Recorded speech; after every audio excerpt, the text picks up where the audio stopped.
Welcome to the world of precious Ramotswe, kind, observant, and always guided by common sense and a good cup of bush tea. Tell us where in the world you are listening from. It brings us joy to see how far these stories travel. If you enjoy these mysteries, don't forget to like and subscribe. It helps us bring you more cases from Botswana. The morning light came gently across Zebra Drive, as if it knew that the day did not need to be rushed, that Botswana had its own steady rhythm and would move forward in its own time. Ma Precious Ramotswe, founder and proprietor of the No.1 Ladies Detective Agency, sat on her veranda with her cup of red bush tea. It was a deep, reassuring red, the sort of colour that reminded one of the Botswana earth after rain. She breathed in the familiar scent, and with it came thoughts of her late father, Obed Ramotswe, whose wisdom had shaped her life. Obed had spoken often about learning, about how cattle themselves could teach a man patience and prudence if only he would watch them. Cattle know the way, he used to say. They know which pasture has grass and which path leads home. A man must learn like cattle, slowly but surely. Those words lingered with her now, and as she sipped her tea, she thought about how children were taught today, and whether they still had the patience to learn from the land, as their fathers and mothers had done before them. Her eyes rested on the small patch of garden she had planted with hardy flowers, not for show, but to give a bit of colour to the red soil.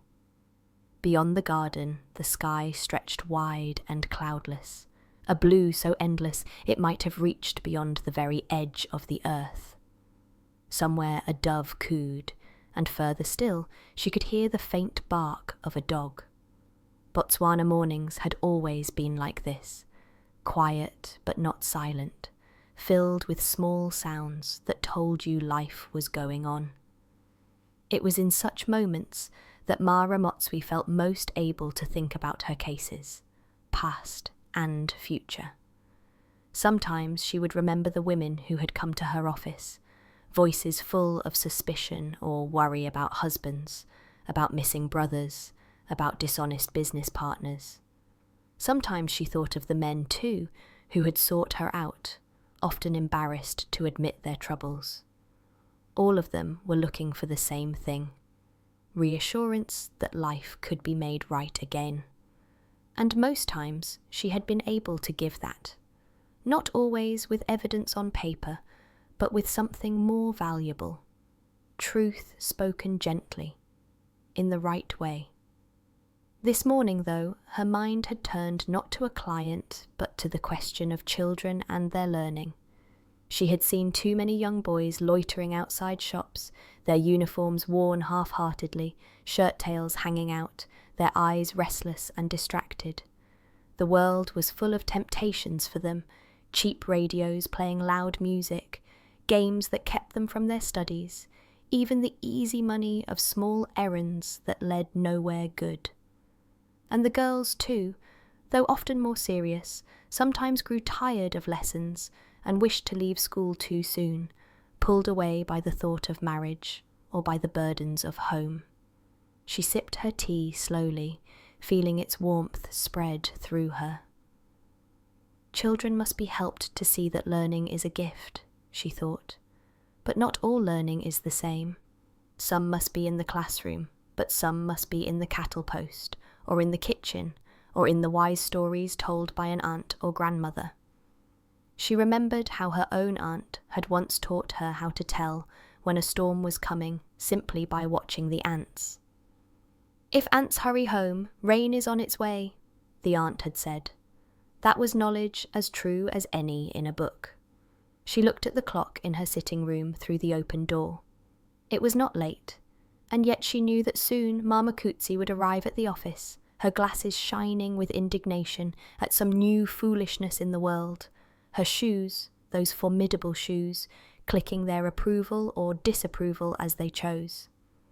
Mama Cootsie had a great respect for education, having achieved her famous 97% at the Botswana Secretarial College. Sometimes she spoke as if that mark gave her authority on all matters, and perhaps in a way it did.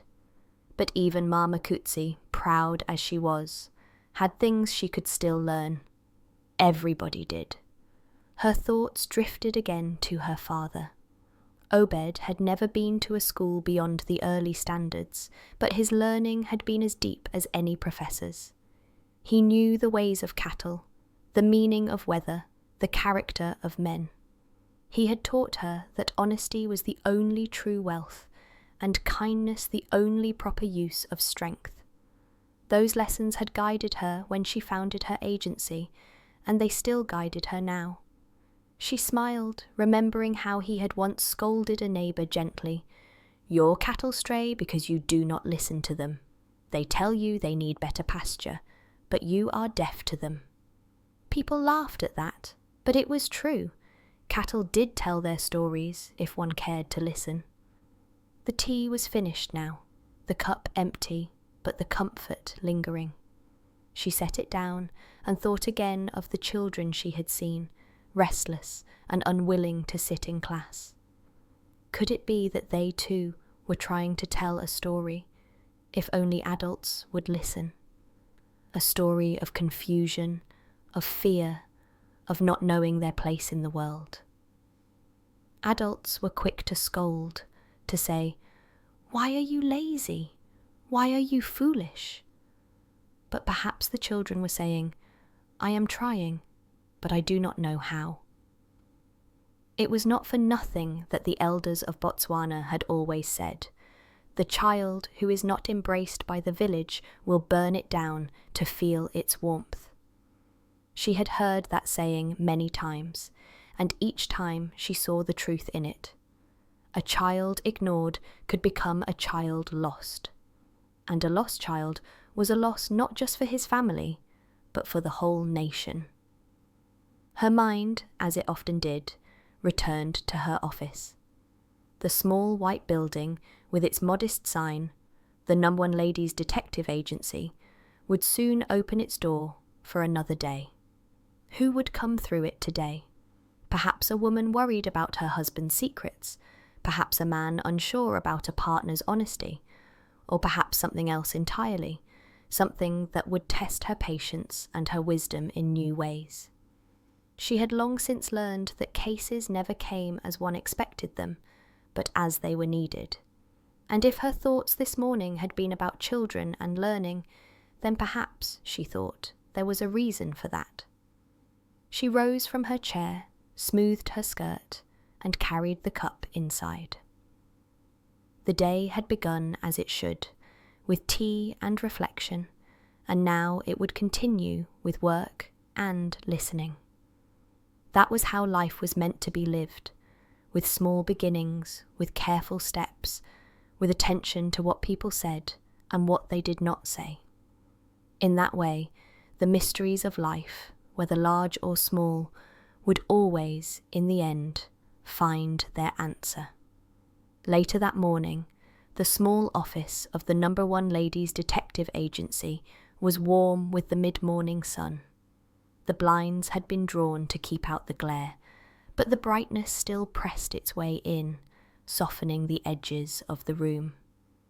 Ma Ramotswe was at her desk, tidying the files that seemed always to multiply no matter how often she arranged them. Across from her, Mama Kutsi had settled in with the determined air of a woman who intended to use every page of her notebook, whether the case required it or not. Her glasses flashed in the light, and her shoes gave a small, approving creak as she crossed her legs. It was at such a moment that the sound of footsteps approached the door. They were hesitant steps, the kind that belonged to somebody rehearsing their words before speaking them aloud. Ma Ramotswe looked up as the door opened slowly to reveal a woman in her 40s, dressed plainly but neatly, a scarf carefully tied around her hair. She held her handbag against her with both hands, as though it were a shield. "Dumela, Ma," said Ma Ramotswe warmly. "Please come in and sit down. This is the No.1 Ladies' Detective Agency, and we are here to listen."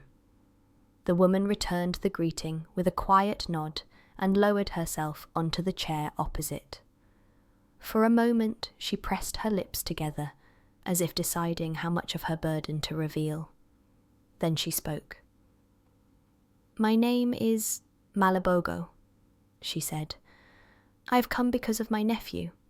He is a good boy, at least he was, but now he has refused to go to school.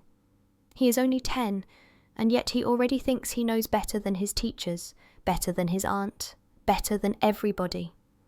Every morning I try to send him off, and every morning he finds a way to stay behind. Sometimes he runs away to the cattle posts and hides there until the day is finished." As she spoke, her voice trembled with a mixture of shame and frustration. "The teachers are angry with him. They tell me he is wasting their time, and the family is embarrassed. We have always been known as people who respect learning. But this boy, he is clever, I know he is, but stubborn. Oh, so stubborn." Ma Ramotswe listened in silence, her large frame leaning back comfortably in her chair, her hands folded in her lap. She had learned long ago that sometimes listening was more important than speaking, for in the pauses people often said the things that mattered most. Mama Kutsi, meanwhile, had already scribbled down the boy's age, his name, Puso, and underlined the word stubborn twice. She pursed her lips in disapproval. "A child who refuses school is heading for disaster," she declared firmly. "Without education, there is only trouble, Ma. Everybody knows this. Look at me. I worked hard at the Botswana Secretarial College, and I achieved 97%. Without that, I would not be here today, working in a detective agency." She glanced sideways at Ma Ramotswe, as if to suggest that even the great detective's success rested partly on her assistant's excellent academic record. Ma Malabogo nodded gravely. "That is why I am so worried. This boy has every opportunity, but he is throwing it away." For a while, Ma Ramotswe said nothing, though she reached out to adjust the teapot on her desk. She poured a cup and slid it gently across to the visitor. "Red bush tea," she said kindly. "It will help us think. Sometimes when there is trouble, it is better to sit with tea and let the heart slow down." The woman accepted it gratefully, cupping the warm china in her hands. "Children," said Ma Ramotswe at last, "can be like cattle. If you push them too hard toward the kraal, they will scatter. But if you walk beside them, speaking gently, they will follow the path themselves. Sometimes what looks like disobedience is really just fear or worry. It may be that your nephew has a reason he cannot explain." Ma Malabogo frowned. "He says nothing. He only shrugs his shoulders and looks away." "That is the way of boys," said Ma Ramotswe. "They will say nothing until somebody listens long enough for the words to come. Perhaps the reason is small, perhaps it is large, but it is there." There was a pause. Outside, the faint sound of a donkey braying drifted in, a reminder that the city was never far from the rhythms of the land. Mama Kutsi tapped her pen against the paper. "If you ask me," she said, "this is just stubbornness. Some boys are like that. They think they are too clever for school. But cleverness is nothing without books. Look at the apprentices at the garage. They think they are clever too, but half the time they forget where they put the spanner." Ma Ramotswe gave a small smile. "Perhaps you are right, Ma, but sometimes cleverness hides worry. We should be careful not to mistake one for the other." The aunt looked from one to the other, relief beginning to show in her face. "So you will help me? You will speak to the boy?" "Yes," said Ma Ramotswe firmly. "This is a case for us. It is not about stolen cars or dishonest husbands, but it is just as important. A child is the future, and we must not lose even one." Mama Kutsi nodded, her pen finally resting. "We shall find out the truth," she said. "We always do." And with that, The burden on Ma Malabogo seemed a little lighter. She sipped her tea slowly, and for the first time since entering, her shoulders eased. The warmth of the small office, with its simple furniture and its scent of paper and tea, became a place of hope rather than worry. When at last she rose to leave, she pressed both hands to Ma Ramotswe's. Ke alaboga, Ma. Thank you. I was not sure where to turn, but now I feel I have found the right place. Ma Ramotswe smiled gently.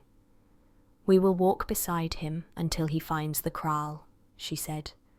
That is the work of this agency, not only to solve mysteries, but to help people find their way home. Ma Ramotswe leaned back in her chair, folding her hands across her ample lap. Her eyes rested for a moment on the familiar framed picture of cattle that hung above the desk. They were not her father's cattle, those had long since gone, but the picture served as a reminder of him and of the wisdom he had passed down. It was in such moments of stillness that his voice seemed to come back to her most clearly. Do not be quick to say what a man is, he had once told her, for sometimes he is not what he shows to the world. Sometimes he hides, like cattle in the bush. On the other side of the desk, Ma Makutsi adjusted her glasses and closed her notebook with a decisive snap. She had been writing quickly as Ma Malabogo spoke, her pen moving like a spear across the page, but now she laid it down, satisfied that everything worth recording had been captured. She sat upright, ready to deliver her judgment. Ma, she began, you and I have just listened to a very sad story. A boy refusing school. It is almost unthinkable. That is like a man refusing food, or like a driver refusing the steering wheel of his car. Education is the steering wheel of life. Without it, you drive straight into the ditch. Her voice carried the solemnity of a preacher at a pulpit. Her shoes, stiff brown lace-ups, with a respectable heel, seemed to agree, giving the faintest squeak of assent. Ma Ramotswe smiled indulgently. She had long grown used to these pronouncements from her assistant. Yes, Ma, she said. It is a sad thing when a child does not want to learn, but perhaps we should not be too quick to judge. Sometimes the heart is heavy with worries that the lips cannot speak. But Ma Makutsi was not ready to concede. Worries or not, children must go to school. Everybody knows that. Look at me. Did I give up? No, I did not. I studied at the Botswana Secretarial College, when others laughed at me, and I came out with 97%. That mark has guided me ever since, Ma. Without it, I would not be sitting in this office, helping you solve mysteries. And without education, that boy will be nowhere. He will spend his life herding goats while others go ahead. There was a note of pride in her tone, but also a note of genuine concern. Pride and concern, Ma Ramotswe thought, often walked together. I do not forget your 97%, Ma, she said gently. It was a great achievement, but we must also remember that not every child finds learning easy. Some struggle, some fear failure so much that they would rather run away than face it. We should ask ourselves, is this boy lazy, or is he afraid? Ma Makutsi frowned, as though the suggestion had not occurred to her. Afraid? What would a boy be afraid of in school? He is not a small child. He is 10 years old. 10 is still small, said Ma Ramotswe. Children at that age are like calves. They must be guided carefully, or they will wander, and if they are laughed at, they will stop walking altogether. I have seen that. Her words were accompanied by a small memory of her own childhood, standing before a class, uncertain of her spelling, and the laughter that had stung like a bee. Her father had comforted her afterwards, telling her that mistakes were the sign of effort, not of failure. But not every child had a father like Obed Ramotswe. Ma Makutsi was unconvinced. She tapped her pen against the closed notebook, each tap punctuating her doubt. I suppose that could be true, Ma, but stubbornness looks very similar to fear, and in either case, a boy must be made to see reason. The thought of the apprentices brought a smile to Ma Ramotswe's face.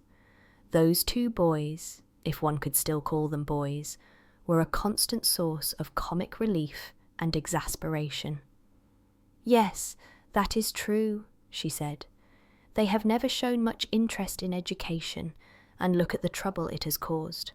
One of them forgets which tire goes on which side of the car, and the other is forever losing his spanners.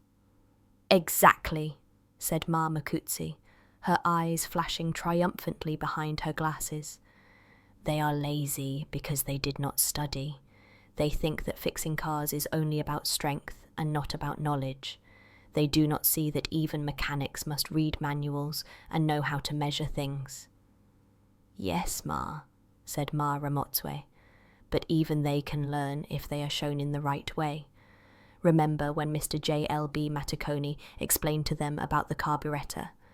They sat quietly for once, because he spoke to them as if they mattered. They learned that day, I think. Ma Makutsi was silent for a moment. Her shoes, which often gave away more than their owner intended, shifted uneasily beneath the desk. She cleared her throat. Perhaps, but this boy, this nephew, he must be taught a lesson. If he does not go to school, what will become of him? We cannot all be detectives, Ma. Somebody must know how to count money, how to read the papers, how to do things properly. Ma Ramotswe nodded, her eyes kind. Yes, Ma, but perhaps the lesson he needs is not punishment, but patience. There is a difference. The clock ticked on, its voice filling the space left by their conversation. For a while, both women sat with their thoughts. Outside, the shadow of the thorn tree shifted slowly across the yard, a silent reminder that the world moved forward whether people worried or not. It was Ma Ramotswe who spoke again, her voice soft but steady. We shall visit the boy. We shall speak to him, not as teachers or as aunts, but as people who want to understand. Then we will know whether his refusal is stubbornness, or fear, or something else. Only then will we know what to do. Ma Makutsi pursed her lips, but said nothing. Deep down, she admired her employer's patience, even if she found it too gentle for her own taste. She herself had learned through discipline and effort. She could not imagine another path. Yet there was something about Ma Ramotswe's way that seemed always to bring people out of hiding. Perhaps, she thought grudgingly, that was why the agency solved so many cases. Her shoes gave a faint sigh, as if they too had come to the same reluctant conclusion. Later that week, Ma Ramotswe found herself once again making the familiar drive out to the orphan farm. The journey was one she always enjoyed, though the road was not always smooth. Her little white van bumped along cheerfully, dust rising in pale clouds behind it, while the acacia trees along the roadside leaned as if in greeting. She drove slowly, partly because that was the way she always drove, but partly also because the land deserved to be seen and appreciated. The rolling stretches of red earth, the occasional kraal with its thin plume of cooking smoke, the cattle moving with unhurried dignity toward a waterhole. She thought about the boy, Puso, as she drove. A child who would not go to school was a puzzle that needed solving, but as her father had once told her, cattle do not walk away from the kraal without reason.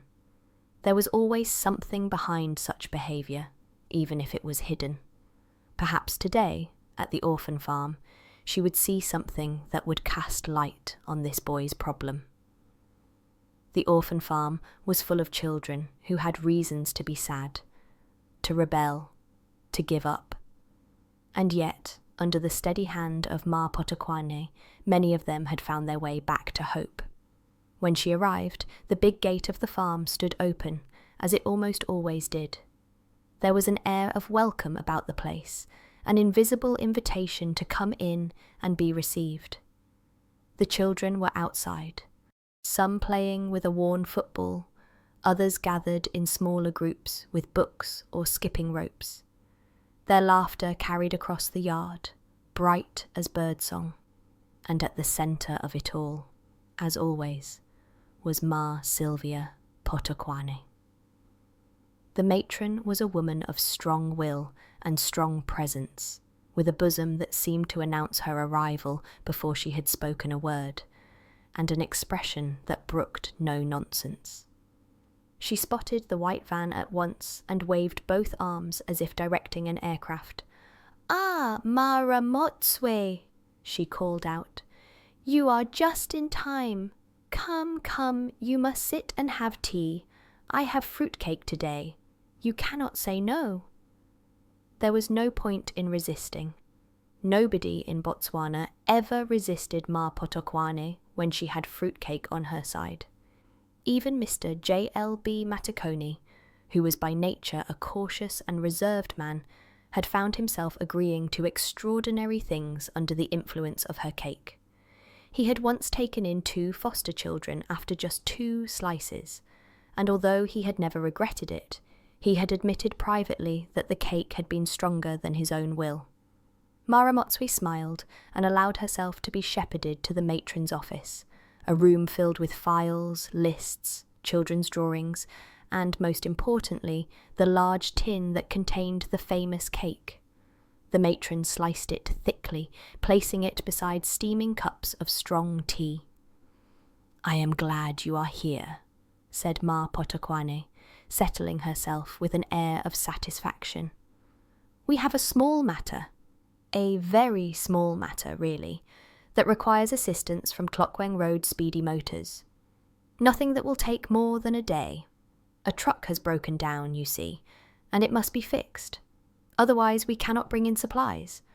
Those boys of yours, those apprentices, they are strong, and they can help." Ma Ramotswe knew what was coming. She had seen this play acted out many times. The matron would explain, the cake would be consumed, and before long Mr. J.L.B. Matakoni would find himself volunteering both his apprentices and himself, whether or not he had the time. It was a kind of magic, though it worked not by deception, but by the sheer force of goodwill wrapped up in flour, sugar, and raisins. "I am sure Mr. J.L.B. Matakoni will help," said Ma Ramotswe diplomatically. "He never says no to you, Ma." "Of course he doesn't," said Ma Potokwane, as if that were the most natural fact in the world. "He is a good man, that one, but I shall still persuade him properly. He deserves the courtesy of persuasion." They both laughed, and the matron poured more tea. Later, after their second slice, Ma Ramotswe wandered with her hostess to see the children in their classrooms. It was always a moving sight. Some children bent over their books with fierce concentration, pencils gripped tightly as though they were weapons against the world. Others were restless, their minds straying to the football waiting outside. Yet all of them were treated with patience by the teachers, who coaxed and encouraged, never raising their voices. "Some of these children," said Ma Potokwane softly, as they stood by the door, "have seen more sadness than anyone should. They have lost parents, they have lost homes, and yet here they are, still learning, still laughing. It is not easy. A child without love will struggle to find his place, and when the heart is sore, the head does not want to learn." Her words settled deeply in Ma Ramotswe's mind. She thought again of Puso, the boy who would not go to school. Could it be that he too carried a hurt unseen by others, a wound of the heart that made him turn his back on the classroom? Children did not always have the words for such things. They only had their refusals, their stubborn silences, their flight to the cattle posts. Kindness is the only cure for such wounds, continued the matron. Strictness will not do it. You can shout, you can punish, but the child will only close the door tighter. But if you sit with them, if you show them love, slowly they open again. Ma Ramotswe nodded. That is the truth, Ma. It is the same with cattle.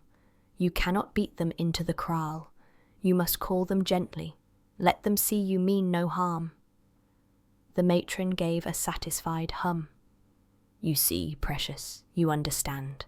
That is why you are a good detective. You listen and you wait. They returned to the office, where the remains of the cake sat innocently on its plate, looking for all the world like an accomplice in some benign conspiracy. Soon Mr. J.L.B. Matakoni would arrive, summoned by his wife, and he would be persuaded as surely as the sun would set. The apprentices, too, would be drawn into the work, grumbling at first, but secretly pleased to be of use. As she drove away later, the white van humming along the dusty road, Ma Ramotswe carried with her more than just the sweetness of fruit cake. She carried the reminder that children, all children, were fragile vessels. Some were eager, some distracted, some wounded by loss. To understand them required patience, persuasion, and above all, kindness. And perhaps this boy, Puso, was not so very different from the children at the farm. Perhaps he too was waiting for someone to call him gently back toward the kraal. The house stood at the edge of Gaborone, where the tarred road gave way to dust, and where goats wandered freely, nibbling at dry tufts of grass along the verges. It was a modest place, like many others in the district. 2 small rooms, a lean-to kitchen, and a yard carefully swept by a broom of thorn branches. A row of bright tin cups hung on a string outside, catching the sunlight. This, thought Ma Ramotswe, as she parked the little white van beneath an acacia tree, was the Botswana she knew best. The homes of ordinary people, tidy despite hardship, hopeful despite the smallness of their means. Ma Malabogo, the aunt, came out to meet her, wiping her hands on her skirt. She looked relieved, though her face still bore the lines of frustration. "You are welcome, Ma," she said, gesturing toward the shaded stoop. "He is inside, waiting. Though waiting, you know, with that stubborn look of his." Ma Ramotswe smiled. "We shall see, Ma. A stubborn child is sometimes only a worried one in disguise." The boy, Puso, appeared in the doorway. He was small for 10, wiry, with bright eyes that avoided her gaze the moment she looked at him. He greeted her politely enough, bowing his head slightly, but there was a reserve in his manner, as if he were already preparing to defend himself. "So this is Puso," said Ma Ramotswe kindly. "Your aunt has told me about you. She says you are clever." Puso shrugged, his eyes fixed on the ground. "School is not for me, Ma. I do not like it." His aunt clucked her tongue. "You see, every day it is the same. He says such things as if school is something one can choose, like choosing tea or coffee." "Why do you not like it?" asked Ma Ramotswe gently. "Is it the teachers, the lessons, the other children?" Another shrug. "I would rather be outside, with the cattle. They do not laugh at you. They do not tell you to sit still." There was truth in that, Ma Ramotswe thought. Cattle never judged, never demanded. They simply were. Yet his words carried something more than preference. His eyes slid away each time the subject of school was raised, darting toward the doorway, toward the road, toward anywhere but her face. "Do you not want to learn new things?" she asked. "Books can take you far, further than a pair of legs can walk." "I do not need books," said the boy firmly. "I need the open air." His aunt threw up her hands. "You see, Ma, stubborn like a goat. He will ruin himself, this boy." Ma Ramotswe raised a calming hand. "Do not be too harsh, Ma. Sometimes if you chase a child, he will only run faster. Let me talk to him a little." She turned to the boy. "Come, Puso, walk with me, just to the end of the road. It is not far." He hesitated, then followed her out into the sunlight. The red earth was warm beneath their feet, the air carrying the faint scent of wood smoke. They walked side by side in silence, past a line of thorn bushes and a chicken scratching at the dust. At the bend of the road they stopped, and Ma Ramotswe looked out across the open land. "Do you see those cattle there?" she asked, pointing to a small herd grazing near a stand of trees. Puso nodded. "They are like children. They must be guided. If you push them too hard, they scatter. But if you walk beside them, speaking softly, they follow. School is like that too. A teacher is only trying to guide you, like a herdsman. It may feel hard, but it is the way to keep you safe, the way to bring you home." For the first time, the boy's mouth curved in the suggestion of a smile. "Cattle do not have homework," he said. Ma Ramotswe laughed, her warm chuckle rolling out into the open air. "No, they do not, but they still learn. Each calf learns from its mother where the water lies. Each one learns which path leads back to the kraal. That is their homework, and they must do it well, or they will be lost." Puso looked at her briefly, then glanced away again. There was a flicker of something in his expression. Guilt, perhaps, or shame, but it was gone before she could name it. "You are clever," she said softly. "I can see that, but cleverness can be heavy if you carry it alone. You must let others help you, Puso. That is why school is there." The boy scuffed his foot in the dust and said nothing. When they walked back, his aunt was waiting, arms folded. "Well, did he say anything?" "Not yet," replied Ma Ramotswe calmly. "He will, in his own time. Children are like the earth after rain. You cannot rush the shoots, but they will come." The aunt sighed. "I hope you are right, Ma. My patience is finished." "Patience never finishes," said Ma Ramotswe gently. "It is like the sun. It goes away, but it comes back the next day. You must give him time." As she climbed back into her van, she looked once more at the boy. He stood in the doorway, watching her, his eyes still guarded, but no longer entirely closed. There was a mystery there, yes, but also a plea. Something was being hidden, and it was not laziness. It was something softer, more fragile, something that could only be coaxed out with kindness.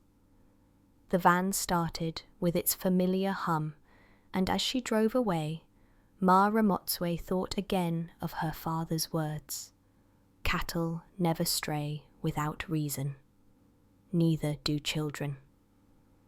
That evening, the sun slipped quietly behind the thorn trees, leaving the sky painted with long strokes of orange and purple.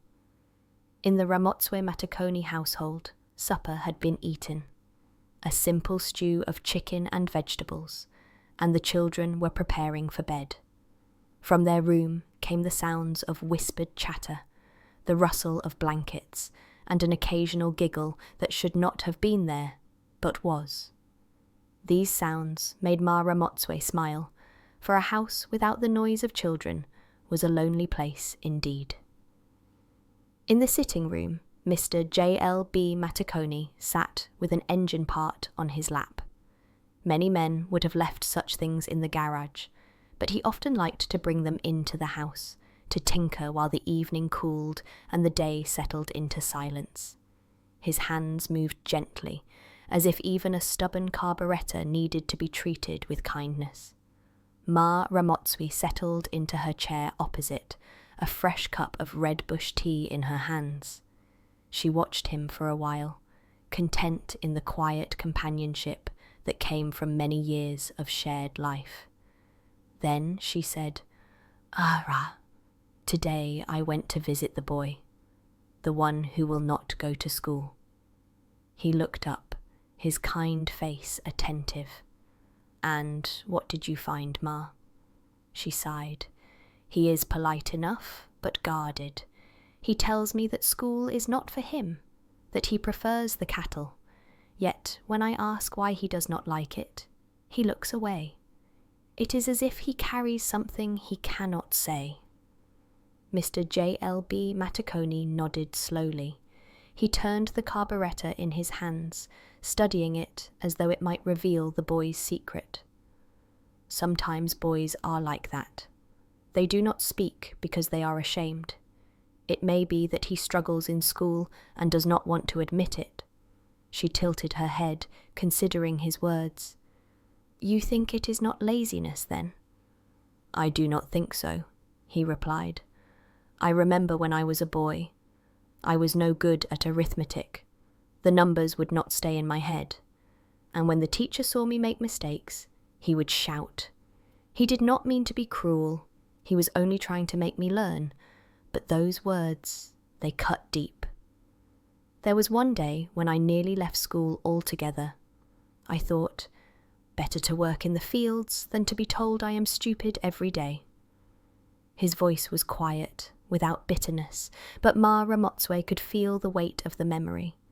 She thought of her husband, so steady and dependable now, and imagined him as a boy sitting at a school desk, his heart shrinking under the sound of harsh words. It was a picture that stirred her compassion. "What kept you there, Ra?" she asked softly. He smiled faintly. "It was my mother. She told me that no boy was ever ruined by being slow. She said, 'You are clever with your hands, Rara. That is also learning. Do not give up, because learning has many paths.' And she was right. Perhaps I did not become a man of numbers, but I became a man of engines. And engines feed a family too." There was wisdom in those words, the kind that came from humility rather than pride. Ma Ramotswe took a sip of her tea, letting its warmth mingle with her thoughts. "Perhaps that is it," she murmured. "Perhaps this boy is hiding a struggle, not a stubborn heart. He would rather refuse school altogether than face humiliation." Mr. J.L.B. Matakoni placed the carburettor carefully on the table. "You must find out gently, Ma. If you ask him directly, he may never speak. But if you show him kindness, he may tell you what is troubling him." She nodded. "Yes, Ra, that is the way. Children, like cattle, need to be led with patience. If you drive them too hard, they scatter. But if you walk beside them, they will come." Outside, the night insects began their steady chorus, and the first stars pricked the sky. The house was quiet now. The children had finally fallen asleep. Ma Ramotswe felt the calm of the evening settle over her, the way a blanket settles over a bed. Her husband's words had deepened her understanding. The case was no longer just about a boy who refused school. It was about shame, about the wounds of the heart that could make learning unbearable. She looked at the man across from her, the kindest of men, who had himself once been a boy afraid of numbers, and felt grateful. True wisdom, she realised, did not always come from books or from grand speeches. Sometimes it came from remembering one's own struggles and from speaking of them without pride or resentment.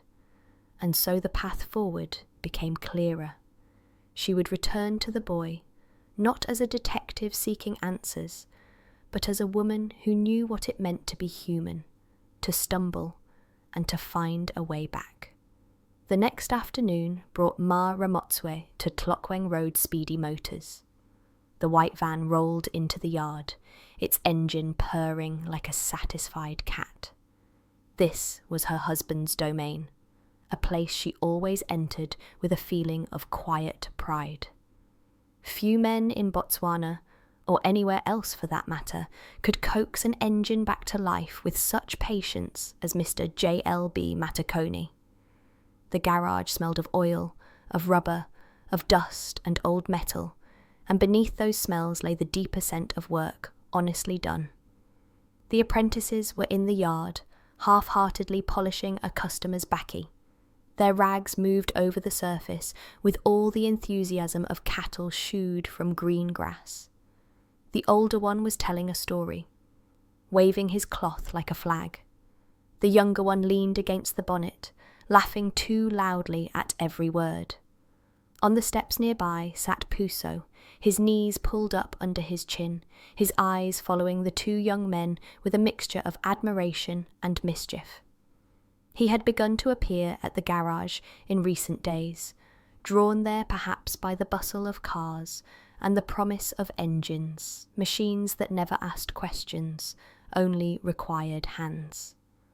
Ma Ramotswe paused, unseen for the moment, and listened. "You know," said the older apprentice, puffing out his chest, "when I was his age, I did not care for school. Not at all. I used to slip away and go fishing, or sit under a tree. School was not for me. And look, here I am now, working in a garage. I did not need school to do this." The younger one snorted. "It is true. School is only for those who want to sit in offices, pushing pens. Out here you use your hands. That is better." Puso's eyes widened. "So you did not go to school?" The older apprentice grinned. "I went enough to know when to stop.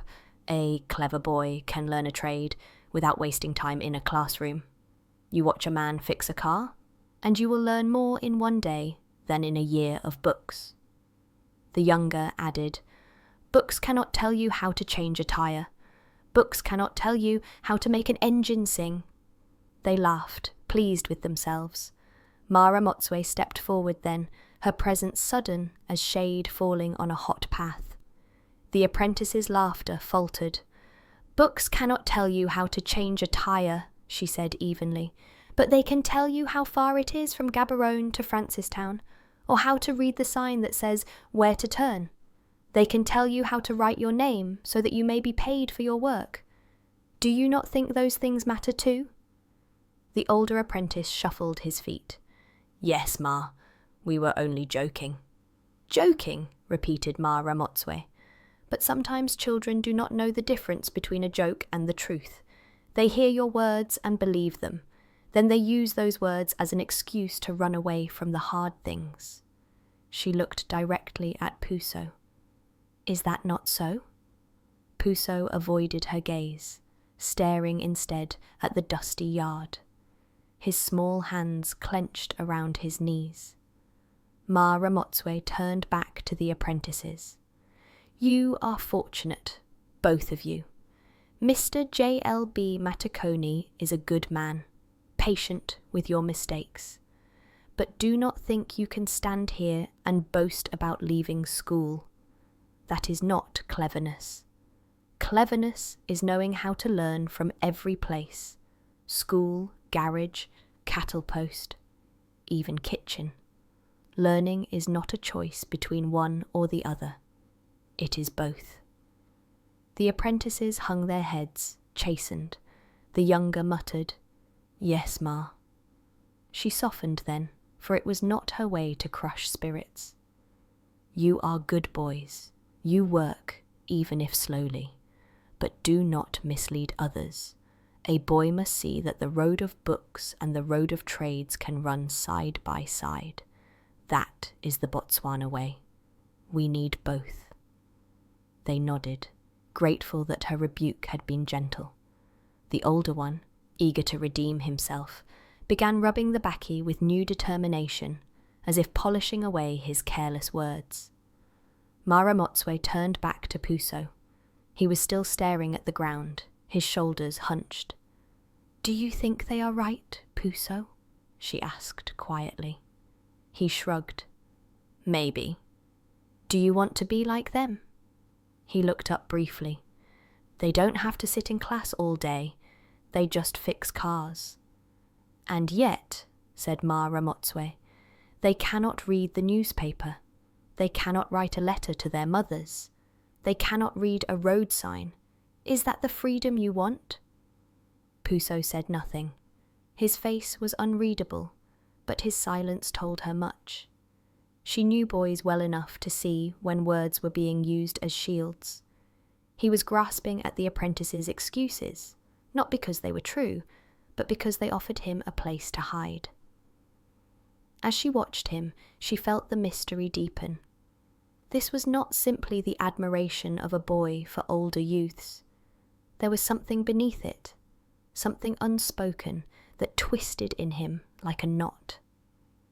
Excuses were easy to repeat, but they were never the true reason. Later, when she returned to her van, she allowed herself a moment of reflection. It was tempting to believe that influence alone explained the boy's refusal, that he had heard careless talk and been misled, but her heart told her otherwise.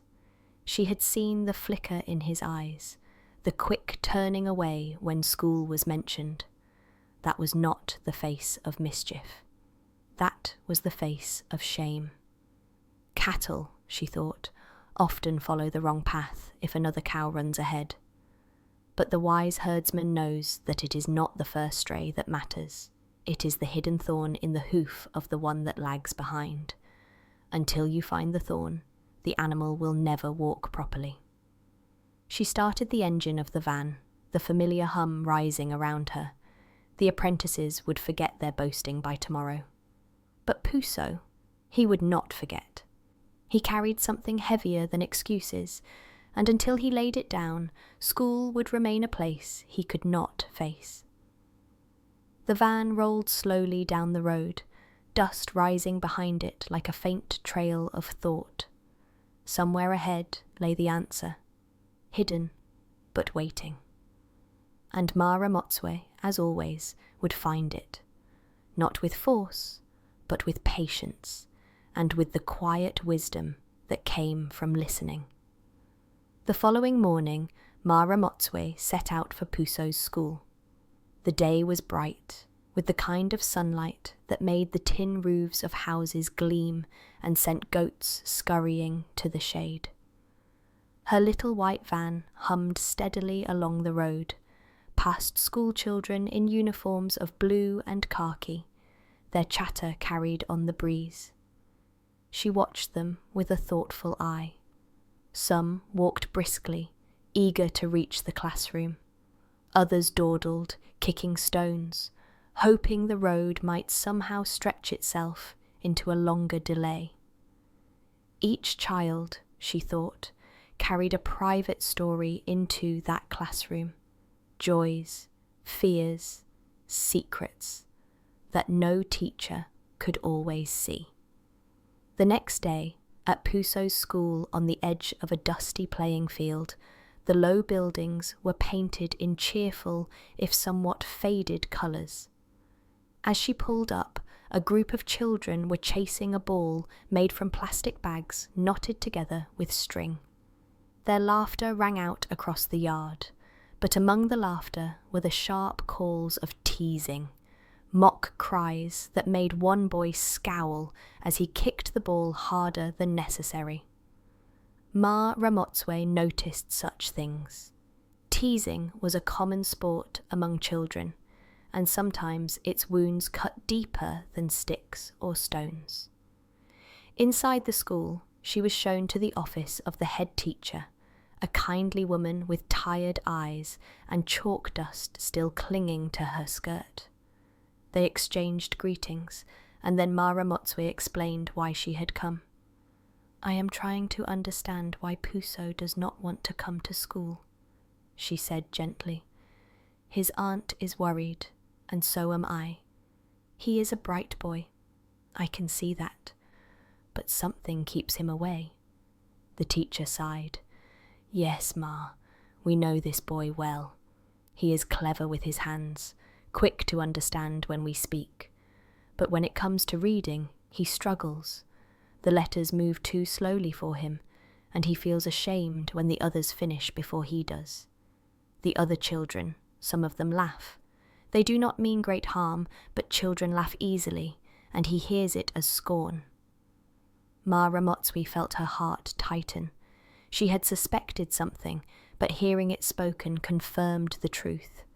Shame was a heavy load for a small boy. The teacher continued. "We tried to help him. We gave him extra exercises, but he would not stay. He is too proud to sit with the younger classes, where the words are simpler, so he refuses altogether. He thinks it is better to be absent than to be seen as failing." There it was, the thorn in the hoof. Not laziness, not mischief, but pride wounded by difficulty and laughter. "Do not be too hard on him," Ramotswe said softly. "Pride is strong in boys, but pride can be guided like cattle led by a gentle hand. Thank you, Ma, for telling me.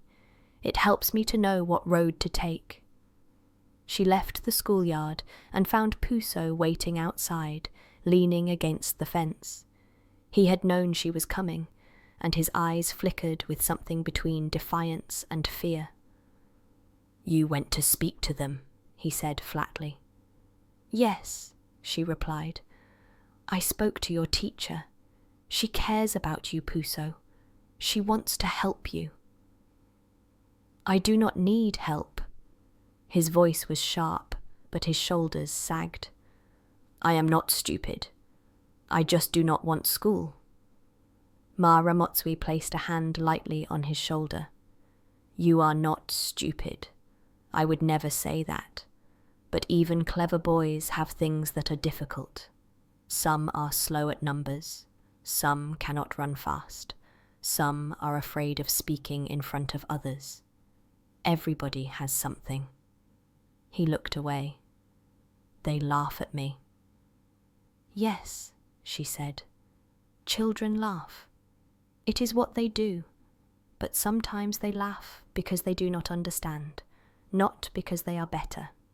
Does a calf laugh at another calf that stumbles? No, they all stumble, and they all learn." He bit his lip, silent. "My father," she went on, her voice soft with memory, "used to tell me that cattle are not all the same. Some are strong, some are fast, some know the way home more quickly, but all are valuable. Without each one, the herd would be poorer. People are the same. Some learn letters quickly, some slowly. That does not make one less than the other."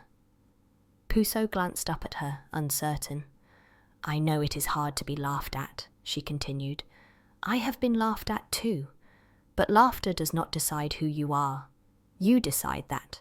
And I see a boy who is clever and kind, who can watch cattle and understand them, who can help his aunt. That boy is not a failure. He is only hiding from something he could face, with help."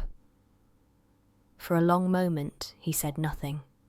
Then, in a voice scarcely above a whisper, he admitted, "I cannot read as fast as the others.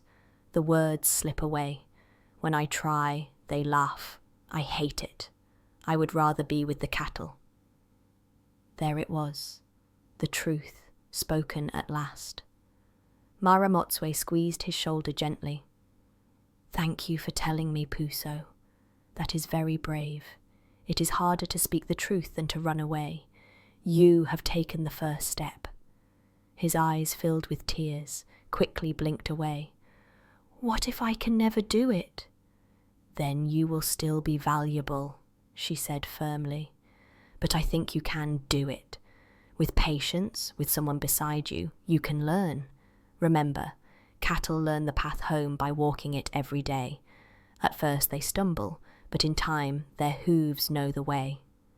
He gave a small, tremulous smile, the first true smile she had seen from him. They walked back toward his house together, the dust rising softly beneath their feet. Ma Ramotswe felt the weight of the case shift. The mystery had been uncovered, not with cunning deduction, but with compassion. The boy's refusal was not rebellion. It was fear wrapped in pride, a wound that needed gentleness, not scolding. As they reached the yard, Puso looked at her again. "Will you help me?" "Yes," she said. "We will all help you. Your aunt, your teacher, even I. You will not walk this road alone." And in that moment, she knew that the case, though not yet finished, had turned toward its resolution. The hidden truth had emerged, and with it, the possibility of healing. The small office of the No.1 Ladies' Detective Agency was unusually lively that morning.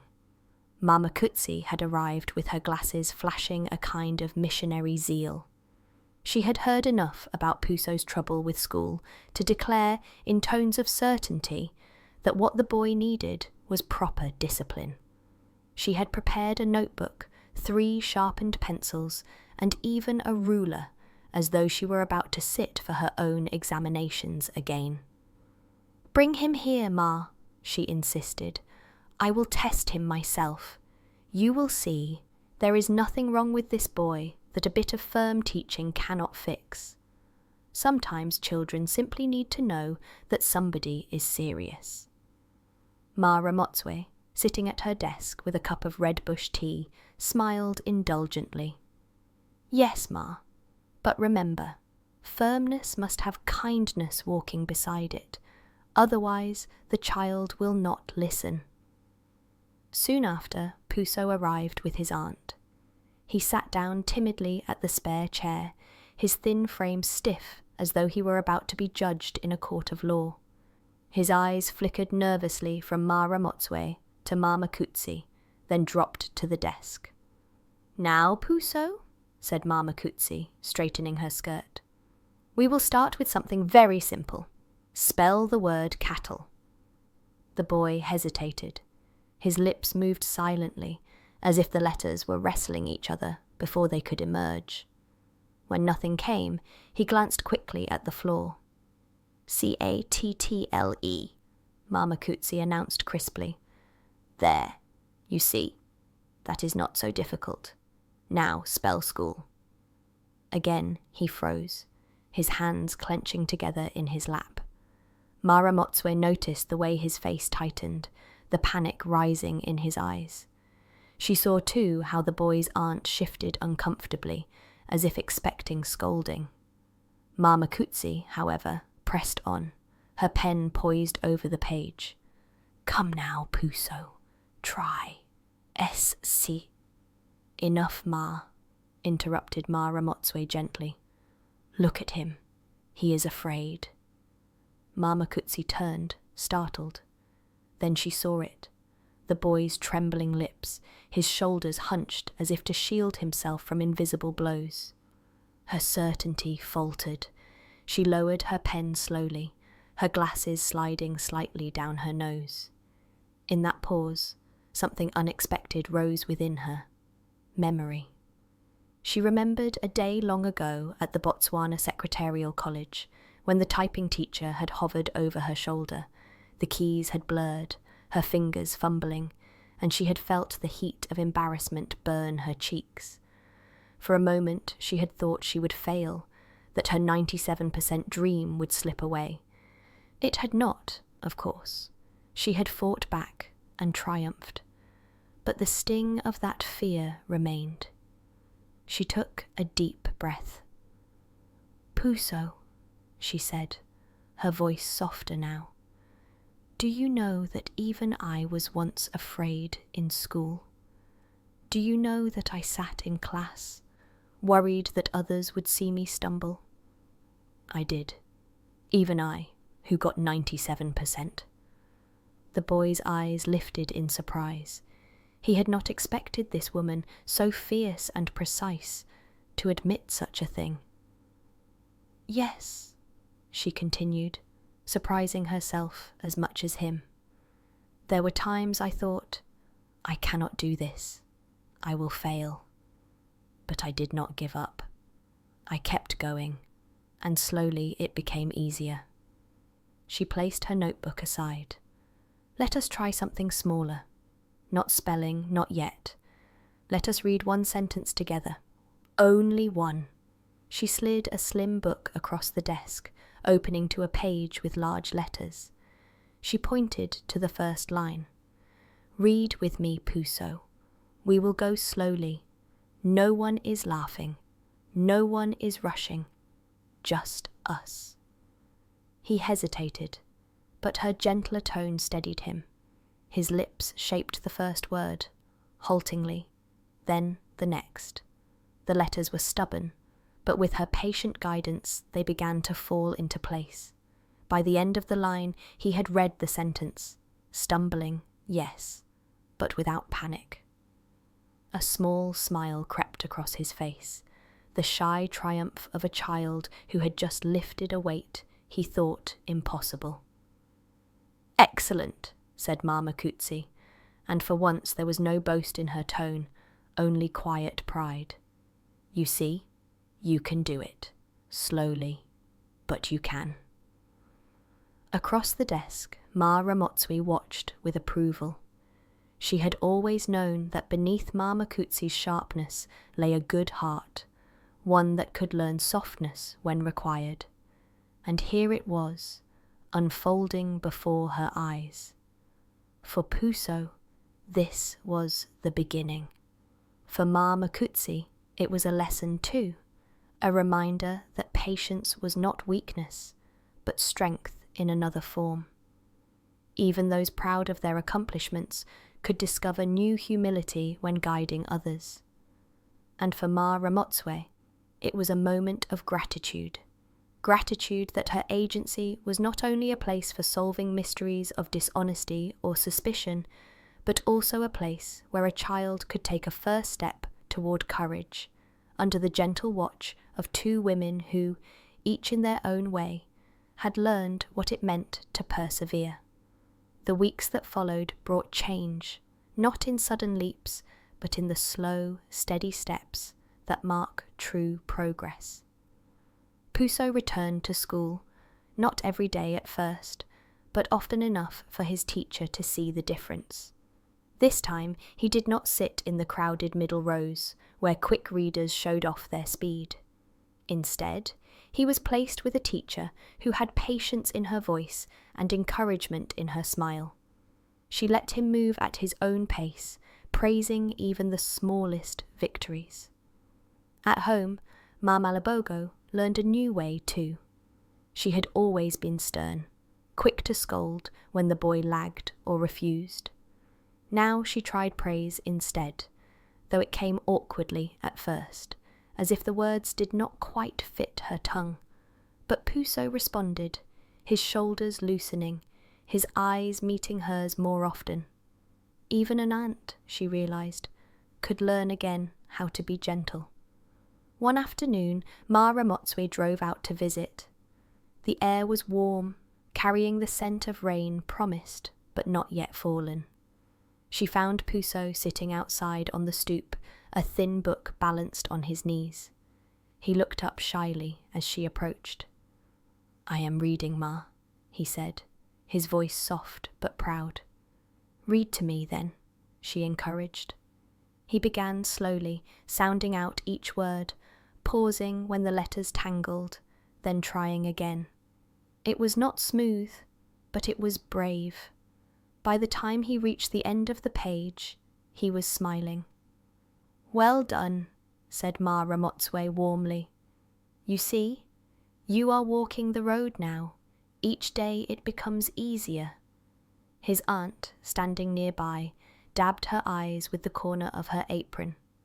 "He has changed, Ma. He wants to go now. I never thought I would see it." Ma Ramotswe placed a hand on the woman's arm. "Do not thank me, Ma. It was his courage that brought him back. We only walked beside him." As she drove away, the sun dipping low over the acacia trees, Ma Ramotswe felt the quiet satisfaction of work well done. The case had not been solved with stern words or clever tricks. It had been solved with patience, with kindness, and with the belief that no child should ever be cast aside. In Botswana, she thought, cattle were never judged for how fast they walked.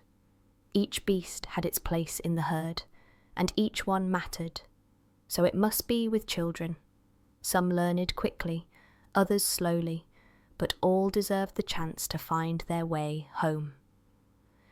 The day had cooled by the time Ma Ramotswe settled onto the veranda of her house on Zebra Drive. The sky was brushed with soft pinks and oranges, and the last of the sun stretched long shadows across the garden. A teacup, filled to the brim with redbush tea, rested comfortably in her hand. From somewhere beyond the yard came the lowing of cattle, their voices slow and steady, as if announcing the end of the day's labours. Inside, the children were finishing their homework, their voices rising now and then in bursts of chatter, and from the garage, not far away, came the sounds of the apprentices, engaged in their usual quarrel, this time about who had left the spanner under the workbench. Their voices were sharp, but underneath was a note of cheer, the sort of quarrel that ends in laughter rather than blows. Mr. J.L.B. Matakoni came out to join her, wiping his hands with a rag that still carried the smell of engine oil. He lowered himself into the chair beside her, sighing with the contentment of a man whose day's work was finished. For a while they sat in companionable silence, watching the horizon. "It has been a long week, Rara," she said at last. He nodded. "But a good one, Ma. That boy, he is back in school. That is something." "Yes," she agreed. "It reminds me that life is like school itself. One never stops learning, even when the books are closed. The lessons are not always about numbers or spelling.